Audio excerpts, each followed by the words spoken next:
మీ బట్టలకి సాఫ్టింగ్ ప్రొటెక్షన్ ఇచ్చే సరైన ప్రొడక్ట్ ఎలిం ఫ్యాబ్రిక్ కండిషనర్. అందరికీ నమస్కారం. 50 ఏళ్ల అద్భుతమైన సినీ కెరియర్ ఆయనది. ఆయనే దర్శకేంద్రుడు శ్రీ డాక్టర్ కె రాఘవేంద్రరావు గారు. ఈ 50 ఏళ్ల సుదీర్ఘ ప్రయాణంలో ఎన్నో రికార్డులు, ఎన్నో బ్లాక్ బస్టర్లు, ఎన్నో అవార్డులు, అన్నిటికంటే మించి ఎన్నో ఎన్నో ఎన్నో అద్భుతాలు. Live life like a king, ఈ సూక్తికి ఆయన ఒక నిలువెత్తు నిదర్శనంగా నాకు అనిపిస్తూ ఉంటుంది.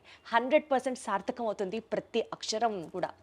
సో 50 ఏళ్ల సినీ జర్నీని పూర్తి చేసుకున్నటువంటి రాఘవేంద్రరావు గారికి ముందుగా తెలుగు ప్రేక్షకులు, తెలుగు అభిమానులు అందరి తరఫున, ఎస్పెషల్లీ మా ఐ డ్రీమ్ తరఫున హృదయపూర్వక కృతజ్ఞతలు తెలియజేసుకుంటూ, శుభాకాంక్షలు అందజేస్తూ, ఆయన విలువైన సమయాన్ని ఇంటర్వ్యూ చేయడానికి మాకు ఇచ్చినందుకు గాను ప్రత్యేకమైన ధన్యవాదాలు తెలియజేసుకుంటూ, 50 years of cinematic legendary experience పూర్తి చేసుకున్న దర్శకేంద్రుడు డాక్టర్ రాఘవేంద్రరావు గారికి మరొక్కసారి గౌరవాన్ని అందజేస్తూ,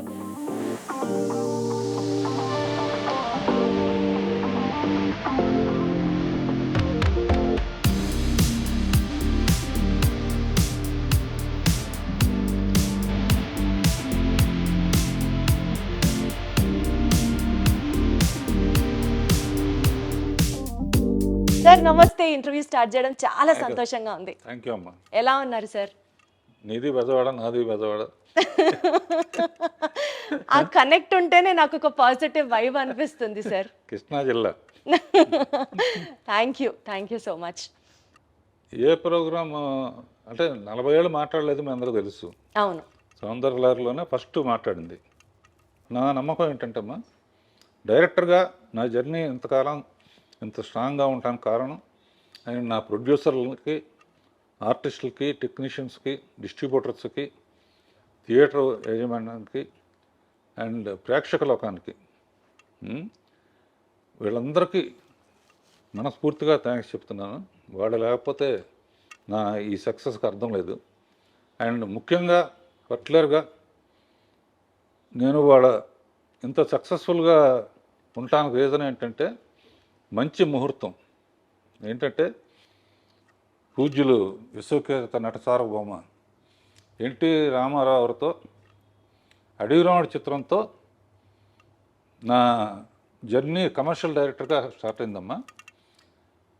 ఫస్ట్ టైం ఆడిటోరియంలో అడవిరాముడిలో, అంతకుముందు రామారావు కనపడితే పూలు వేయటం, కొబ్బరి హారతలు ఇవ్వటం ఉండేది. ఫస్ట్ టైం ఆర్ఎస్కోబాయ్ పాటకి డబ్బులు వేయటం మొదలుపెట్టారు. అదొక రికార్డు. దానికి కారణం ఏంటంటే, ఈ అవకాశం నాకు అవడానికి నేను అసిస్టెంట్ డైరెక్టర్గా ఫస్ట్ క్లాప్ కొట్టింది కూడా ఆయన మీదే. ఆయన మీద కొట్టిన క్లాప్ ఆ తర్వాత ప్రేక్షకులు కొన్ని కోట్ల మంది మన సినిమాలకి క్లాప్స్ కొడతారని అప్పుడు ఊహించలేదు నేను. ఇలా చాలా విషయాలు మీ నుంచి తెలుసుకోవడం, మీతో పంచుకోవడం సంతోషంగా ఉంది.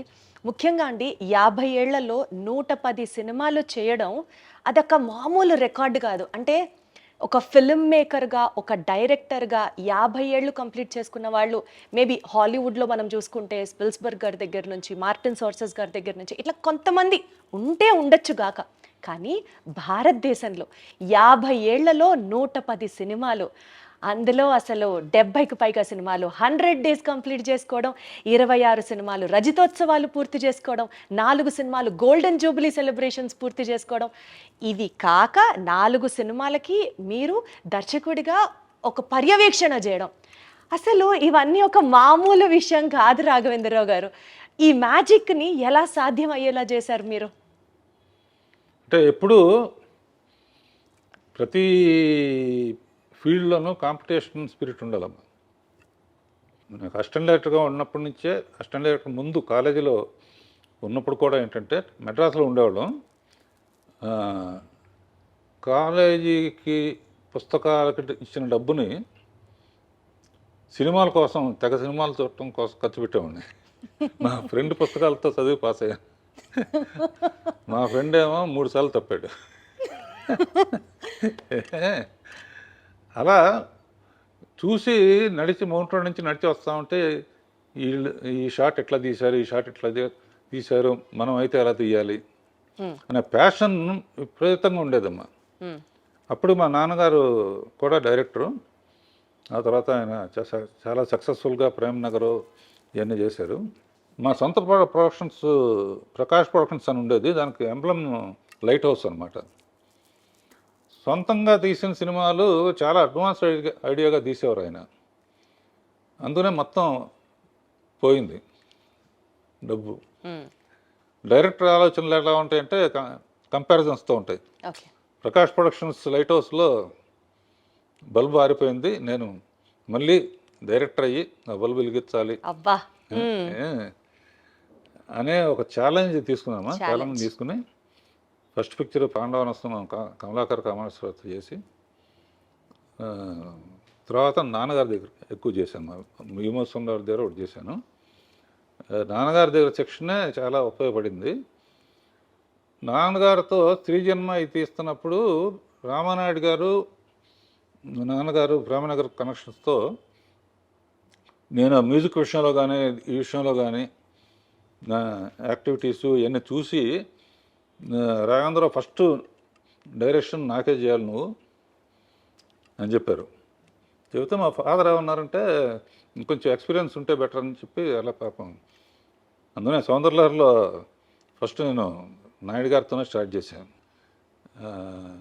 ఆ తర్వాత యాక్చువల్గా మా ఫ్రెండ్స్ చాలా కేసీపీ లిమిటెడ్ అని దాని తాలూకు కొంచెం బాగా రిచ్ పీపుల్, బాగా క్లోజ్గా ఉండేవాళ్ళం. వాళ్ళు ఓ రోజు రాఘవేంద్ర సినిమా తీద్దామన్నారు. తీద్దామంటే నేను అందరిలాగా ఎందుకు శ్యామ్ బెనగల్ వాళ్ళలాగా మంచి ఆర్ట్ ఫిల్మ్ తీయాలి, ₹1,00,000 తీసి రికార్డు చేయాలి, కొత్త ఆర్టిస్టులు ఎవరికి డబ్బులు ఇవ్వటం లేదు, ఎవరు ఫుడ్ వాళ్ళు తెచ్చుకోవాలి, ఇటువంటి పిచ్చి ఆలోచనలతో వాళ్ళకి చెబితే ₹1,00,000 సినిమా కాదు, కాస్ట్లీ సినిమా తీయాలి, ఫస్ట్ పిక్చర్తోనే జగపతితో పోటీ పడాలి, రామానాయుడు గారితో పోటీ పడాలి. సో ఒక డైరెక్టర్గా అది డిఫైనింగ్ మూమెంట్ అనమాట. అసిస్టెంట్ డైరెక్టర్ నుంచి డైరెక్టర్గా ఆ ఛాలెంజ్ని యాక్సెప్ట్ చేస్తూ అప్పటి పరిస్థితులకు తగ్గట్టుగా వండర్ఫుల్ అండి. నేను ఏం చేస్తానో ఎలా తీస్తానో కూడా నా మీద నమ్మకంతో ఇచ్చిన ప్రొడ్యూసర్స్ మొట్టమొదటి ఇచ్చిన వాళ్ళకి మర్చిపోకూడదు కదమ్మా. సార్ ఆ హంబుల్ క్వాలిటీ ఎన్ని జనరేషన్స్ మీ నుంచి నేర్చుకున్నా సరే ఇంకా చాలా తక్కువే అవుతుంది. అది మే 2, 1977 టాలీవుడ్కి ఒక గొప్ప దర్శకుడు పరిచయం అయిన రోజు. బాబు సినిమా రిలీజ్ వెనకాల ఒక కథ ఉంది అని విన్నాము. అంటే మీరు ముహూర్త బలాన్ని గట్టిగా నమ్ముతారని, ఆ ముహూర్తానికి ఆ సినిమాని విడుదల చేయాలి, కానీ అప్పట్లో కాబట్టి కరెంటు కోతలు అవి ఉంటూ ఉంటాయి, సో టైంకి రిలీజ్ చేయలేకపోతున్నాము అని చెప్పి మీరు ఒక పోస్టర్ వేసి అందరికీ పంచారట. సో ఆ ఎక్స్పీరియన్స్ని గుర్తు చేస్తూ ఆ టైంలో ఎలాంటి సవాళ్ళని ఎదుర్కొన్నారు రాఘవేంద్రరావు గారు మీరు? అంటే ఒకటమ్మా, ఏప్రిల్ 28 ఒకటి, మే 2 ఒకటి, మే 9 ఒకటి, ఈ 3 సెన్సేషన్. బాబు కూడా 28 రిలీజ్ అవ్వాల్సింది, మే 2కి వచ్చింది. Okay. Adavi Ramudu April 28 super duper hit. Baahubali April 28 2 super duper hit. Wonderful. May 2 నా ఫస్ట్ పిక్చరు. మే 2 అమరావతికి మళ్ళీ పుట్టినరోజు. అంటే మనం గజవాడాలం కనుక ఖచ్చితంగా అమరావతితో కనెక్ట్ అవుతాం. రైట్. మే 9 రేపు one of my Veerudu Athiloka Sundari మా అందరి ఫేవరెట్ సినిమా రీ రిలీజ్ అవుతుంది అప్పుడు కూడా. సో ఈ 3 డేట్స్ గోల్డెన్ మెమరీస్ ఉంటాయమ్మా. అండ్ ఎప్పటి నుంచో నాకు ఈటీ చూసినప్పటి నుంచి ఫ్యాంటసీ సినిమా తీయాలని, ఫస్ట్ ఫ్యాంటసీ సినిమా డైరెక్ట్గా కొన్ని కేవరెడ్డి గారు 1-2 తీశారు, కానీ యాక్చువల్ ఫ్యాంటసీగా అక్కడి నుంచి రావటం అది అంటే అది క్రెడిట్ అనుకోవట్లేదు.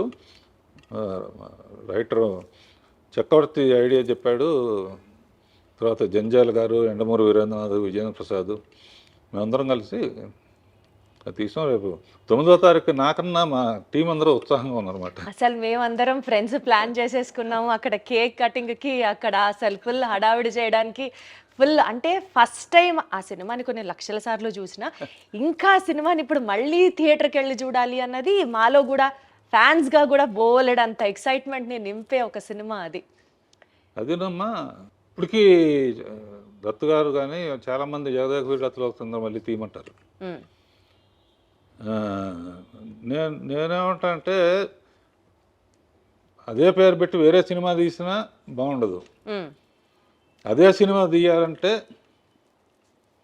మళ్ళీ కంపారిజన్ వస్తుంది. ఉమ్, ఇప్పుడు చిరంజీవి కొడుకు రామ్ చరణ్తో తీసాం అనుకో, శ్రీదేవి కూతురు జాహ్నవి డాన్స్ కపూర్ తీసాం అనుకో, మనుషులు మారారు కానీ వాళ్ళే గుర్తుకొస్తూ ఉంటారు. 100% రైట్ సార్ మీరు చెప్పింది. పైగా మ్యూజిక్ ఏమో మార్చకూడదు. ఉమ్, అంతకన్నా గొప్ప మ్యూజిక్ ఇళయరాజా గారు మహానుభావుడు. ఒకసారి ఊరిని సరదాగా చెప్తాను, ఇళయరాజా గారు నేను ఎప్పుడు మాట్లాడినా కదా, ఆయనకి ఏదో ఫంక్షన్ వస్తే ఇక్కడికి వచ్చాడు ఆయన. అందరూ మాట్లాడిన తర్వాత రాజా గారిని మాట్లాడడం ముందు డైరెక్టర్ గారిని మాట్లాడమనండి రాఘవేంద్ర గారిని, నేను ఆయన మాట్లాడరంటే ఇప్పుడు అదేం కుదరదు, ఆయన మాట్లాడితే నేను మాట్లాడతాను అంటే, సార్ నన్ను క్షమించండి నేను ఎప్పుడు మాట్లాడలేదు స్టేజ్ మీద అంటే, మీరు మాట్లాడితే మాట్లాడతా లేకపోతే దిగిపోతాను. ఉమ్, అప్పుడు ఒక మాట చెప్పాను అనమాట, ఇళయరాజా గారు జగదేక వీరుడు అయితే ఆయన సంగీతం అతిలోక సుందరి అని. అబ్బబ్బబ్బబ్బబ్బబ్బ. భలే చెప్పారు. హా. అంతకన్నా 2 ముక్కల నుంచి ముగించేశారా? ఆ మాత్రం ఆ ఒక్క అంతే. మాట చెప్పి ముగించేశారా? ఈ మధ్య అంటే ఇప్పుడు రంగంలో దిగాను కాబట్టి కొంచెం మాట్లాడుతున్నా. సో 1977లో బాబు సినిమా రిలీజ్ అయిన తర్వాత బాగా రికార్డ్స్, బాగా కలెక్షన్లు వచ్చాయి.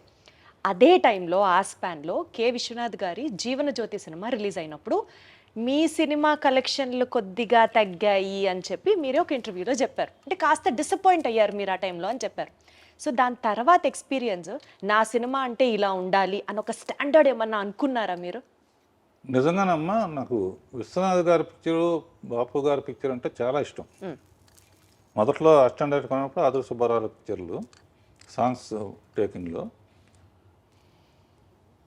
నా సినిమా బాగుంది 50 డేస్ వరకు బాగా ఆడుతుంది. ఈ లోపల జీవన్ జ్యోతి రిలీజ్ అయింది. నేను యాజ్ విశ్వనాథ్ గారి ఫ్యాన్ లాగా ఆ సినిమాకి వెళ్ళాను. ఎప్పుడైతే వాణిశ్రీతో ఆ సెంటిమెంటల్ పార్ట్ వచ్చిందో, zoo zoo zoo zoo zoo zoo zoo zoo zoo zoo అని పాట ఉంటుంది, ఆ పాట రాగానే ఒకటే అనుకున్నా, మన థియేటర్లో ఈ ఒక్క పాట కోసం మన థియేటర్లో వాళ్ళందరూ కూడా జూ జూ జూ అంటే విశ్వనాథ్ గారి థియేటర్కి వెళ్ళిపోతారు అని స్పోర్టివ్గా తీసుకున్నామ్మా. తీసుకుని ఆయనతో కూడా నేను షేర్ చేసుకున్నా. ఎందుకంటే అప్పటి నుంచి ఆయన అసలు ఫ్యామిలీను ఇళ్ళు ఇయ్యే తప్ప, నేనేం కులుమన వెళ్ళి అక్కడికి వెళ్ళి ఇక్కడికి వెళ్ళి ఆయనలాగా తీయాలనుకునేవాడు. కానీ మళ్ళీ నెక్స్ట్ పిక్చర్కి మళ్ళీ కాశ్మీర్ అని ఇదని అదని రెస్పాన్సిబిలిటీ అంటే ఆడియన్స్కి. చాలా రోజులు రాజమౌళి కూడా ఫాలో అయ్యాడు. ఒక పెద్ద పిక్చర్ తీస్తే నెక్స్ట్ ఒక చిన్న పిక్చర్ తీసేవాడిని. అవును. బాబు తర్వాత జ్యోతి తీశాను, అడవి రాముడి తర్వాత కల్పన తీశాను. అచ్చా. అట్లా పెద్ద సినిమాలని చిన్న సినిమాలని రెండు బ్యాలెన్స్ చేయడం మీ స్కిల్. జయసుధ ఇట్లా చేసుకుంటా ఉంటే అడ్వాంటేజ్ ఏంటంటే, చాలా రోజులు రాజమౌళి ఫాలో అయ్యాడు కానీ వన్స్ మగధీరాను బాహుబలి అయిన తర్వాత ఇక అతని చేతుల్లో లేదు. చచ్చినట్టు ఇంకా పెద్ద సినిమా తీయాల్సింది. అంటే ప్రత్యేకంగా దాని వెనకాల రీజన్ ఏంటి? ఒక పెద్ద సినిమా, ఒక చిన్న సినిమా. అంటే చిన్న సినిమా అప్పుడు రాఘవేంద్రరావు సినిమా అంటారు, పెద్ద సినిమా అన్నప్పుడు ఆ పేరు ఉంటుంది. అంటే హీరో పేరు ఉంటుంది తప్పని కదా నేను చెప్పేది. మెయిన్గా అంటే రాఘవేంద్రరావు సినిమా చూడాలి, లేకపోతే దాసరి నారాయణరావు సినిమా చూడాలి. ఇప్పుడు ఏంటంటే రాజమౌళి సినిమా చూడాలి, సుకుమార్ సినిమా చూడాలి, అన్నీ అందరూ. మీ స్టైల్ ఆఫ్ ఫిల్మ్ మేకింగ్లో రాఘవేంద్రరావు గారు ఒక గ్రాండియర్ ఉంటుంది. ఒక విజువల్ స్టోరీ టెల్లింగ్ని మీరు అద్భుతంగా విజువల్స్ రూపంలో కానీ, ఫ్రేమ్ సెట్ చేయడంలో కానీ మీ మార్క్ మీదే. అదే ఇందాక మీరు అన్నట్లు పెద్ద సినిమా అయినా అద్భుతంగా ఉంటుంది, చిన్న సినిమా అయినా బీభత్సంగా ఉంటుంది. ఆ ఎక్స్పర్టైజ్ మీకు సాధ్యం అంతే. నేను నిన్న క్వశ్చన్ అడుగుతాను. జ్యోతి తీశాను, దేవత తీశాను, బొబ్బులి బ్రహ్మను తీశాను, అన్నమయ్య తీశాను, తర్వాత ఇక ఫ్యామిలీ డ్రామాలు చాలా తీశాను, చాలా ఎమోషనల్ సబ్జెక్టులన్నీ. ఇన్ని సినిమాలు తీసి దాని గురించి మాట్లాడరు, మాట్లాడితే రాఘవేంద్ర గారు పాటలు బాగా తీస్తారంటారు. కారణం కారణం ఏంటి? నువ్వు చెప్పాలి. అడు చూపిస్తావా? అలా అని కాదు, బట్ అంటే అదే నేను చెప్తున్నాను కదా, ఏ ఫ్రేమ్కి ఆ ఫ్రేమ్ స్పెసిఫిసిటీ ఉన్నా light travels faster than sound అంటారు కదా. సో కొన్ని సీన్స్, కొన్ని సాంగ్స్ ఎస్పెషల్లీ మీరు సాంగ్స్లో యూజ్ చేసే కొన్ని ప్రాపర్టీస్ అట్లా నిలబడిపోతాయి అంతే, అది వేరే లెవెల్ అంతే. అంటే అది మెయిన్ తెలివితేటలను డామినేట్ చేసి అంటే ఇంకా మా మైండ్ని డైవర్ట్ చేసేసి మీరు చూపించే ఆబ్జెక్ట్స్, ఎస్పెషల్లీ ఫ్రూట్స్ యూసేజ్ కానీ, ఎస్పెషల్లీ ఫ్లవర్స్ యూసేజ్ కానీ మీ తర్వాతే అంతే, ఇంకా అందులో తిరుగులేదు. పూజ్యులు వెంకయ్యనాయుడు గారు కూడా ఎప్పుడైనా స్టేజ్ మీద స్వర్ణ భారత్ అనే అవును, ఒక ట్రస్ట్ నడుపుతున్నారు. ట్రస్ట్ బాగా చాలాసార్లు వెళ్ళాను, బాగా నడుపుతున్నారు, బ్రహ్మాండంగా ఉంటుందని. ఆయన ఏ స్టేజ్ మీద చెప్పినా కూడా రాఘవేంద్ర సినిమా అంటే స్వర్గాన్ని నేల మీద దింపినట్టే అండి.